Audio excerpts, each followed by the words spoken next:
세상을 바꾸는 힘. 최영일의 YTN 뉴스 정면 승부.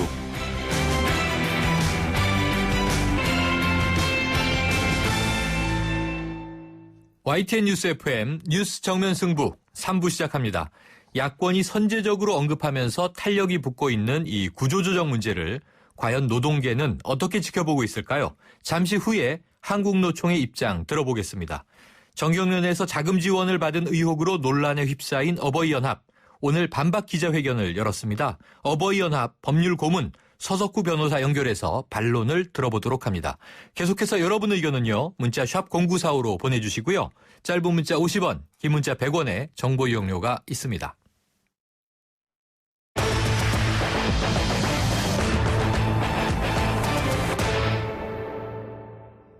정면 인터뷰. 먼저 한국노총 김준영 대변인부터 연결하겠습니다. 대변인님 안녕하십니까? 네, 안녕하세요. 네, 이 구조조정 문제를 야당이 먼저 들고 나왔고요. 정부와 정치권에서는 이 방향성에 대한 여러 이야기들이 나오고 있습니다. 먼저 이 구조조정 관련해서 노동계의 입장 궁금한데요. 그 필요성에는 공감을 하십니까? 우선 김종인 더불어민주당 비대위 대표가 경제 상황에 대한 판단 아래서 구조조정 필요성을 제기한 것으로 보이고요. 네.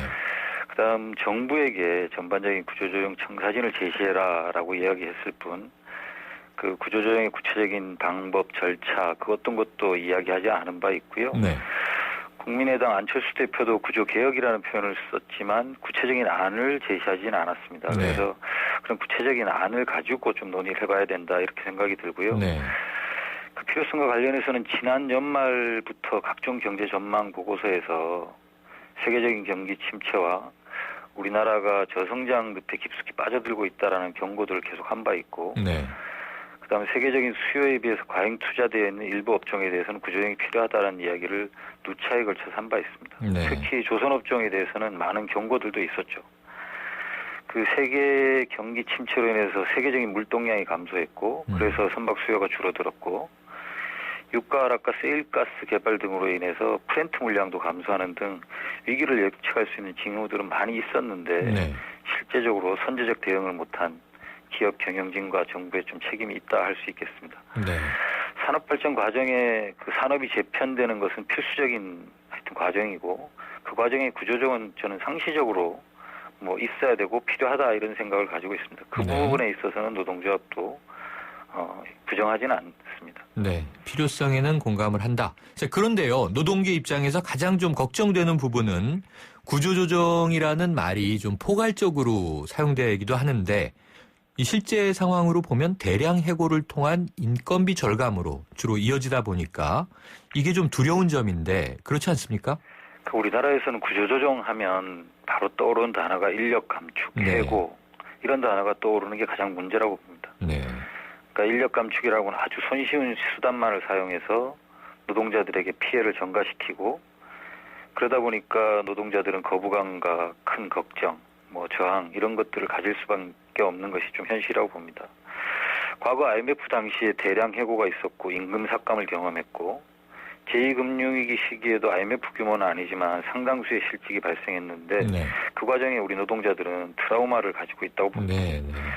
그 상징적 사건으로 보면 쌍용차 같은 경우 경영진의 회계 조작으로 대량 해고가 진행이 됐고 그 해고된 노동자 26분이나 자살로 이어진 것만 보더라도 지금 노동자들이 저항하고 걱정하는 것은 당연한 결과다 이렇게 생각합니다. 네, 지금 현 정부가 추진하고 있는 쉬운 해고, 임금 삭감, 노동법 개혁 시도로 볼 때 우리 노동자들 입장에서는 또다시 우리 노동자에게 고통을 전가시키려 한다는 것으로 이해하고 할 수밖에 없는 사정인 것 같고요. 이 해고라고 하는 게 사실은 생산성 향상으로 이어지거나 이런 게 아니라 일시적 비용 절감으로 반짝 효과만을 나타낼 뿐이고요.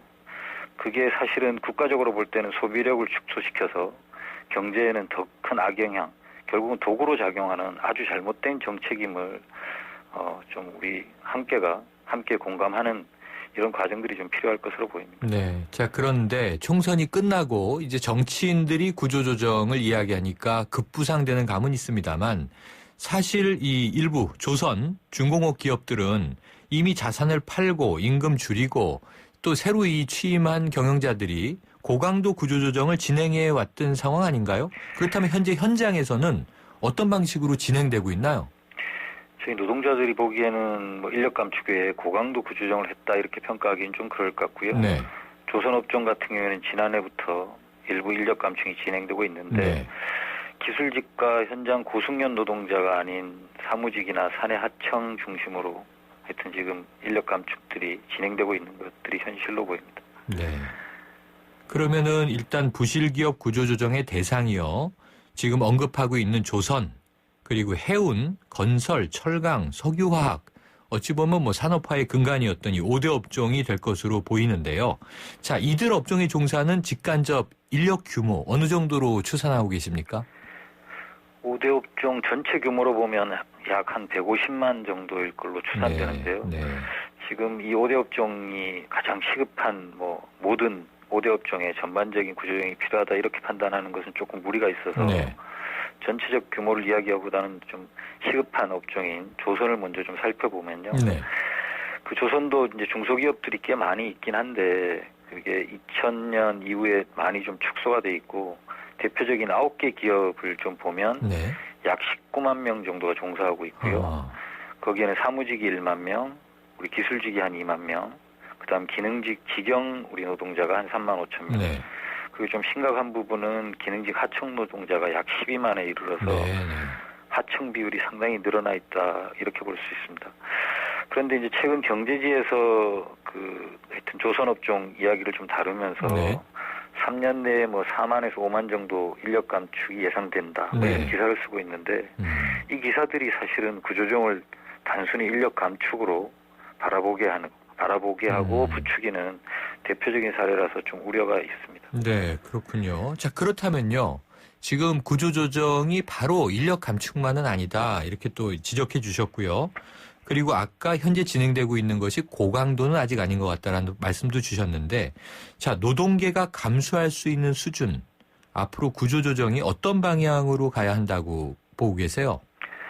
노동계가 감수할 수 있는 수준을 이야기 드리기 전에 네. 이 구조조정의 방향과 관련해서 일단 말씀을 드리면 네. 정부의 국정 운영 기조를 근본적으로 좀 변화시켜야 된다. 네. 그것들이 우선한다라고 생각을 합니다.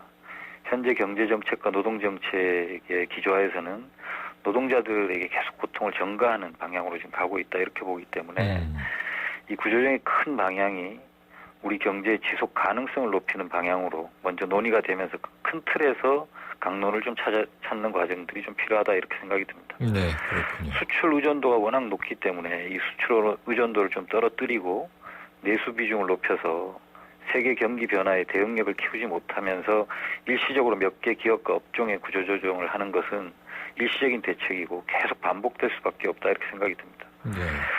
또 다른 안으로 보면 우리가 조선업이 3, 4위 정도 할 때 1위를 했던 나라가 노르웨이거든요. 네. 근데 우리가 이제 1위로 급부상하는 과정에 노르웨이는 조선업에 큰 타격을 입었습니다. 네. 그런데도 노르웨이에서는 노동자들의 큰 저항 없이 문제를 해결했거든요. 네. 실직자에 대한 생계 대책, 노동시장 재짐을 위한 교육 등을 노동조합과 국가 차원에서 협의해가지고 대책을 적극적으로 마련했고 우주항공 산업 등 다양한 일자리를 창출해서 재진입을 신속하게 도왔기 때문에 큰 문제 없는 구조조정을 이뤘던 거 우리도 좀 함께 고민해봐야 될 지점이고요. 네. 그런데 GDP에서 사회복지 비중이 아직도 우리나라가 OECD 꼴찌인데 지금 상황에서 무적정 인력 감축을 한다라면 조금 전에 말씀드렸던 쌍용차와 같은 비극이 반복될 수밖에 없다. 그래서 우리가 당장 노르웨이 수준까지는 아니어도 사회 안전망을 좀 획기적으로 끌어올리는 노력들이 좀 같이 선행되어야 된다라고 생각이 들고요. 네. 우리 노동자가 좀 감내할 수 있는 부분이라면 기업별로 실노동시간 단축을 통한 일자리 나누기가 좀 대안이 될 수 있을 것 같습니다. 네. 한국노총은 2월달 지난 대의원 대회에서 통과된 사업 계획에서 구조조정 대응 방안의 최후의 수단으로 실노동시간 단축을 통한 해고 방지를 제시한 바 있고요. 국가적으로도 일자리를 만들기 위해서 가장 실효적인 방법은 실노동 시간 단축이라고 생각을 합니다. 네. 그래서 실노동 시간 단축 지원 제도를 확대 시행하는 것이 지금 절실히 요구되는 상황이라고 봅니다. 네. 자, 이 문제를 처음 제기했던 야당은요, 실업 대책이 전제되어야 구조조정에 적극 협력하겠다. 이렇게 이야기를 했어요. 이 실업 대책 관련 언급은 어떻게 생각하십니까? 하여튼 실업이 예상되는 상황 속에서는 하여튼 실업 대책이 가장 기본적인 대책일 수 있겠죠. 네. 근데 이것 없이 하여튼 길거리로 내모는 것은 해고는 살인이다라는 이야기가 네. 나온 것처럼 네. 이 뭐 실업 대책 없이 해고를 시키는 건 말이 안 되는 거고요.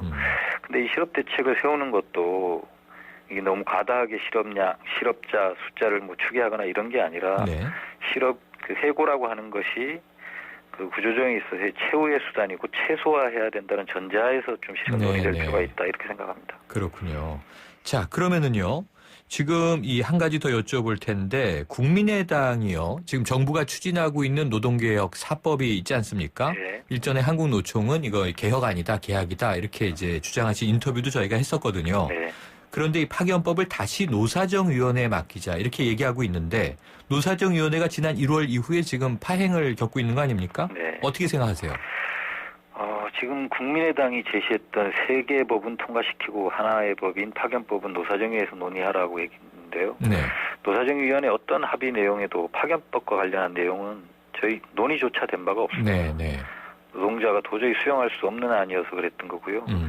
그 부분에 대해서는 저희는 뭐 전혀 고려하고 있지 않는 상황이고 3법과 관련해서도 뭐 이미 파탄난 합의 사항이기 때문에 그것을 지키라고 저희가 얘기할 생각은 없습니다만 네. 노사정 합의를 헌시작처럼 버리고 합의 이후 그 다음날 그 합의를 위반한 입법안을 추진하고 지침을 일방적으로 시행한 것 이런 것들이 반성부터 좀 해야 사회적 네. 대화가 좀 복원될 수 있다 생각이 들고 국민의당이 얘기한 3개의 법에도 합의 내용과 다른 계약 내용들이 포함되어 있기 때문에 네. 그 부분을 통과시키는 것에 대해서는 한국노총은 거부하고 있습니다. 네. 자, 사과 없는 사회적 합의 어렵다 이런 말씀이시군요. 오늘 말씀 감사합니다. 네, 감사합니다. 지금까지 한국노총 김준영 대변인이었습니다.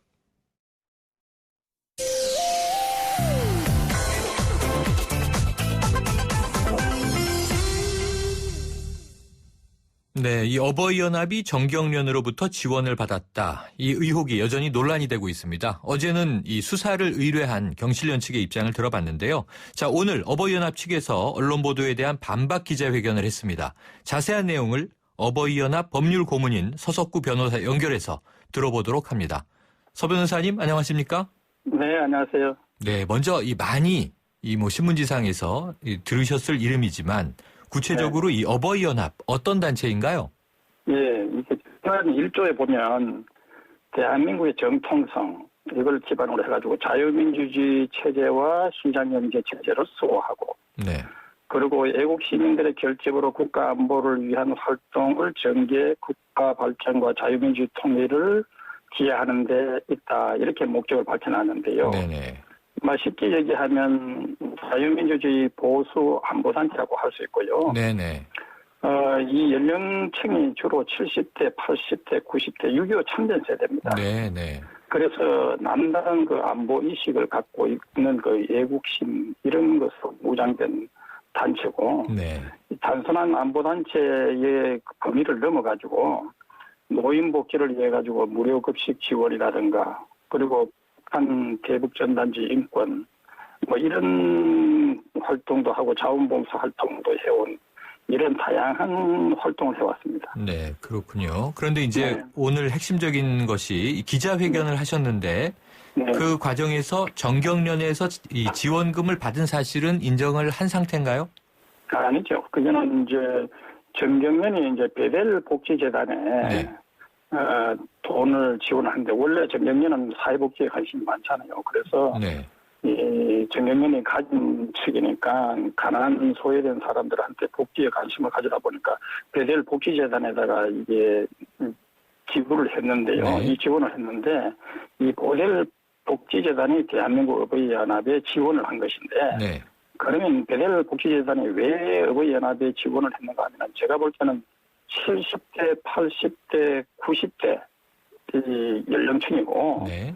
거기다가 이 어버이 연합이 안보 활동뿐만 아니라 사회복지 독거 노인이라든가 뭐 여러 가지 그 복지 활동도 많이 해왔어요. 네. 그러니까 자연적으로 이렇게 지원금이 간 것이죠. 그래서 정경련이 지원한 것이 아니고 정경련이 다른 베델 복지재단에 지원한 금액 중에 일부가 네. 그 베델 복지재단에서 어버이 연합에 지원이 된 것이지 정경련이 뭐 미리 어버이 연합을 알고 이리 주라 이렇게 한 것은 아니죠. 네, 그 네. 이게 뭔가 이게 너무 이제 과전된 것이죠. 네. 그래서 오늘 이 추선희 어버이연합 사무총장이 기자회견을 통해서 이 복지재단을 통해 지원받았고 정경련이 직접 지원한 것은 아니다. 지금 예, 같은 말씀인 거죠? 그렇죠. 네. 자, 그런데 또 한 가지 의혹이 이게 정경련의 지원금과 또 다른 갈래인데요. 청와대 개입설이 보도가 돼서 파장이 있었는데 이거는 지금 기자회견을 통해서 부정하신 상태인가요? 그렇죠. 이게 청와대 개입설은 말도 안 되는 얘기인데 네. 그 왜 이런 얘기가 나온가 하면 어버이 연합이 사실 그 보수 6.25 청년 세대다 보니까 네네. 위원정당, 통전당 그리고 내란선동 이석기 사건 주탄하고 한미 FTA 또 이게 어버이 연합이 보면 떼지가 보면 그 태극기와 성조기가 들어가 있습니다. 네네. 다른 단체들하고 달려서 한미동맹을 유난히 강조합니다. 네네. 그러니까 한미 FTA 이런 걸 취재하고 이렇게 하니까 아 청와대가 이거 뭐 지시한 거 아니냐 이렇게 그냥 그 추리 소설을 쓴 것이 불구하고요. 네. 제가 볼 때는 이것은 그 6.25 참전 세대들의 남다른 애국심에서 나온 그 활동이지. 네. 이것이 뭐 청와대 왜냐하면은 지금 그 이명박 정권 박근혜 정권 오면서도요. 실제로 그 어버이 연합이 그 이명박 검찰이나 박근혜 검찰에 의해서 기소가 되고 아마 다른 보수단체 가운데 가장 많은 인원이 이렇게 뭐 집시법 위반이라든가 이렇게 해가지고 그 기소가 되는 네. 탄압을 받았죠. 네. 탄압을 그래서 받았다. 그렇죠. 어떻게 보면 그 박근혜 정권, 이명박 정권에서도 탄압을 받았는데 네. 물론 뭐 정부에서도 이렇게 활동하는 거 뭐 그거야 그 뭐 사실상 정부를 도와주는 이런 측면도 있죠. 그 결과적으로 그러나 정권으로부터 탄압도 받아왔는 거예요. 그래서 네. 이걸 갖다가 청와대 개입설이라고 하는 것은 이거는 얼토당토않는 얘기고 다만 네. 이분들이 안보의식이 남다르니까 70대, 80대, 90대 6.25 참전 세대니까 그 활동에서 그 빚어진 것이지 이걸 청와대 개입설과 연결시킨다는 것은 얼토당토않는 네, 사실이 아니다. 그렇다면 그렇죠. 지금 청와대에서 특정 이슈와 관련해서 시위를 지시했다. 이것은 완전히 오보인 그렇죠. 건가요? 이거는 제가 볼 때는 추리 소설 쓰는 겁니다. 이거는. 네, 그럼 여기에 대해서 뭐 어떤 법적 조치를 지금 대응할 계획을 가지고 계세요? 그건 아마 제가 보니까 어버이 연합에서 뭐 이제 언론 보도라든가 이렇게 해가지고 제가 고소장을 제가 쓰지는 않았는데 네. 아마 자체적으로 뭐 이제 CBS 기자에 대해서 뭐 고소장을 쓰고 이렇게 했는데 네. 아마 그 어버이 연합에서 이렇게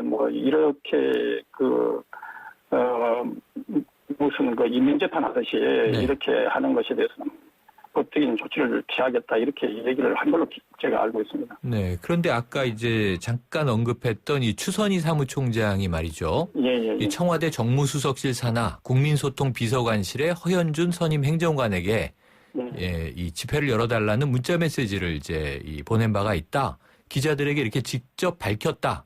이렇게 나오고 있는데, 네. 그러니까 추선희 사무총장이 허현준 청와대 선임 행정관에게 문자 메시지를 받았다라고 이제 밝힌 것으로 보도되는데 이것도 사실이 아닌 건가요? 그건 모르겠어요. 제가 직접 보진 않았는데 네네. 제가 그 어버이 연합의 실태를 알고 있지만은 네네.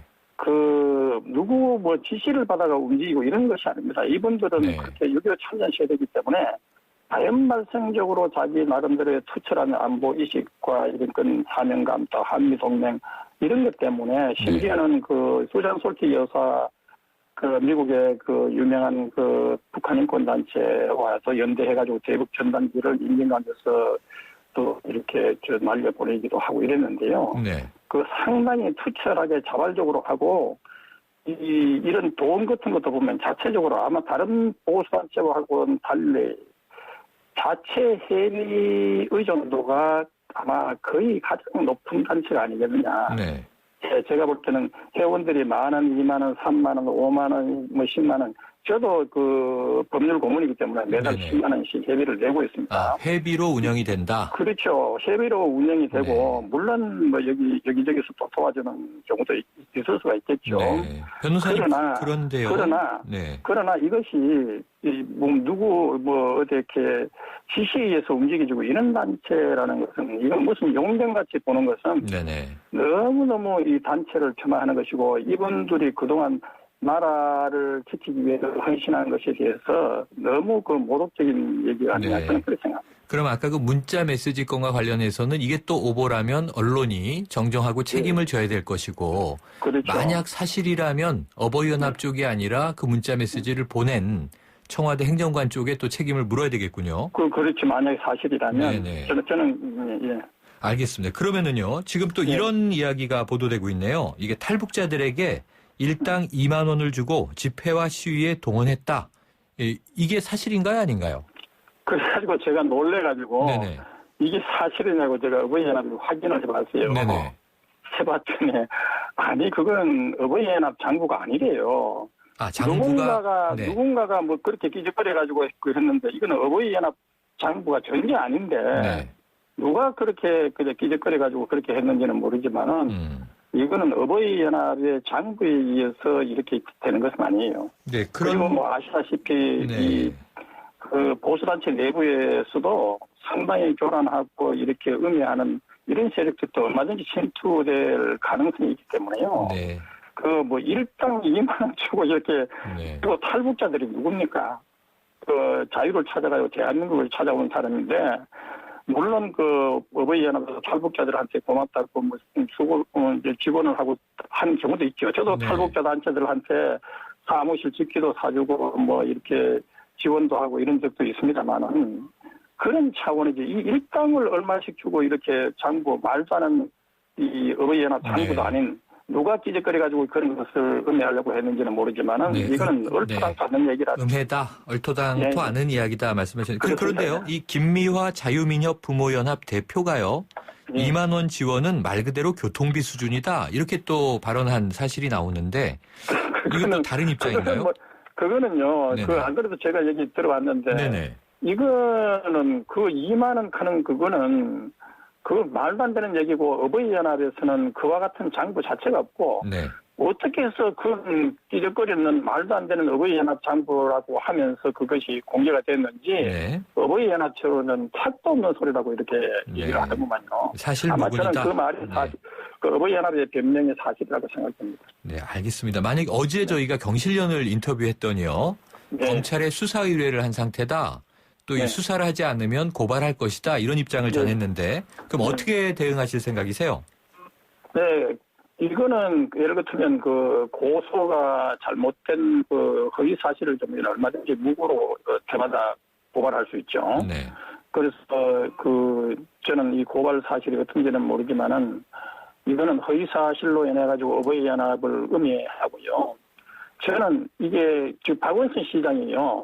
어버이연합을 이제 혹독하게 비난하는 언론 보도를 봤는데 박원순 시장이야말로 국민 혈세로 민노총에다가 리모델링을 35억 원이나 리모델링 비용으로 지원을 했는데요. 민노총이 최근에 그 한상균 민노총 위원장 있지 않습니까? 그 민중 총궐기를 주도한 세력 아닙니까? 그리고 그 한상균 민노총 위원장은 이적단체 범민련 남측본부 25돌 북한 메시지에서 모진 탄압과 고난을 받고 있는 그 범민련이 꿋꿋하게 우리 민족들이 정신을 지켜온 걸 취하했다는데, 자 이렇게 이런 이적단체에게 그 취하하는 민노총에게 지금 말씀하신 이슈는 또 좀 다른 사안이라 저희가 다음 기회에 한번 지금 말씀하신 의혹을 다뤄보도록 하겠고요. 오늘 시간이 다 돼서 여기까지 말씀 듣겠습니다. 감사합니다. 지금까지 어버이연합 법률고문을 맡고 있는 서석구 변호사였습니다. 사장님, 성악가 김동규 씨네 집 바닥재 좋던데 우리 집도 똑같은 걸로 해줘요. 아, 요즘 떠오르는 바닥재 스타 강마루. 스타일 좋고 습기, 열, 긁힘에 강하니까 오래 사용하려면. 그래서 스타 강마루를 하는구나. 성악가 김동규입니다. 강마루 스타는 스타 강마루. 스타 강마루. 배우 박소연, 밤마다 걱정입니다.